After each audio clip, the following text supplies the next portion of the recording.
Thom Hartmann here with the best of the rest of economic and labor news. You need to know this. Republicans love to say we need to run government like a business, but we only need to look at Flint, Michigan to see how that works out for our fellow citizens. Thanks to the work of Rick Snyder and his team of little dictators, a.k.a. emergency managers, the people of Flint have been drinking and bathing in contaminated water for more than a year. And Governor Snyder's decision to put money ahead of safety has left people without regular access to clean water and with news that just keeps adding insult to their injuries. First, residents learned that their complaints about brown, abrasive, nauseating water were ignored by state officials, and that water quality tests were manipulated to show lower levels of lead and other toxins. As if being ignored wasn't enough to anger Michiganders, next they learned that the whole disaster could have been avoided if city officials were not instructed to stop treating the water with an anti-corrosive chemical that only costs about $100 a day. To top all of that off, now residents are learning that the corrosive Flint River water that exposed their bodies to lead and toxins has also damaged their homes, their plumbing, their water heaters, and they're stuck questioning whether Snyder and his cronies will help cover the cost of those repairs. This is what happens when you run government like a business, and you concern yourself with short-term costs instead of what's best for the people in the long run. Thankfully, environmental and civil rights groups are working to help Flint residents, and they've even filed a lawsuit on residents' behalf. Unfortunately, the people of Flint can't wait through the legal battle for the help that they desperately need right now. Rick Snyder was wrong to thwart democracy and install emergency managers in cities like Flint, and it's time for him to be held responsible. For the people of Flint, let's help get Snyder out of office and get busy fixing the massive disaster that he created. President Obama says that kids don't belong in solitary confinement.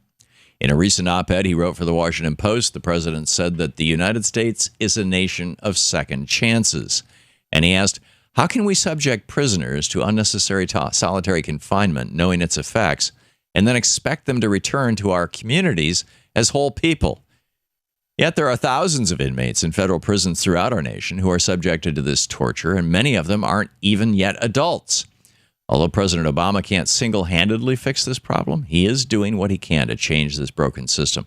And that's why the president has offered new reforms for federal prisons, which include banning solitary for juveniles, expanding mental health care, and increasing the amount of time inmates in solitary must be allowed to spend outside of their cells.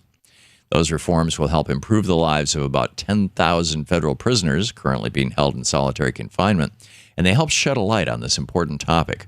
Thanks to Republicans in Congress, President Obama can't go as far as he would like, but he's doing everything he can to rein in the immoral practice of solitary confinement. Flint isn't the only city in Michigan with problems. Detroit is dealing with their own disasters, one of which is the condition of their public schools. And the major issue at those schools have a direct connection with Flint's water crisis. They're being ruled by the same emergency manager, Darnell Early, who was appointed by Governor Rick Snyder. For the last several weeks, teachers at Detroit public schools have been protesting conditions like broken plumbing, rotting cafeteria food, and even dead rodents by holding sick-outs that force schools to be closed. Although the school district attempted to get a restraining order to block the protests, the Michigan Court of Claims denied that request. School sanitation and food safety should not require teachers to protest to be addressed. But Republican Rick Snyder's little dictator cares more about dollars than he does about student safety. The people of Flint had to fight hard to be heard, and it looks like the teachers of Detroit have learned from Flint's fight for clean water. If Snyder and his cronies want to run Michigan into the ground, they will have to do so under a national spotlight. Another state wants to demonize people for needing a little financial help, according to a recent article over at the Think Progress blog. South Dakota lawmakers are working on a bill to force welfare recipients to take a drug test before they can receive benefits. Apparently, they all missed the news that such policies have failed in every single state where they've been tried.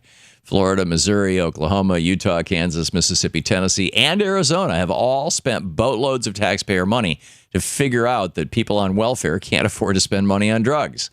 But South Dakota wants to get around those costs by forcing welfare recipients to pay for their own drug tests. I guess it isn't enough to treat poor people like criminals. They also want to take money out of the pockets of those who can't even afford to pay for food. Hopefully, the South Dakota legislature comes to their senses before passing this stupid law. And the voters of that state remember this despicable proposal come November. And finally, at the start of this year, 14 states raised their minimum wages, and we're finally learning just how many people that pay increase actually helped. According to the Economic Policy Institute, more than 4.5 million people are getting larger paychecks as a result of those minimum wage hikes.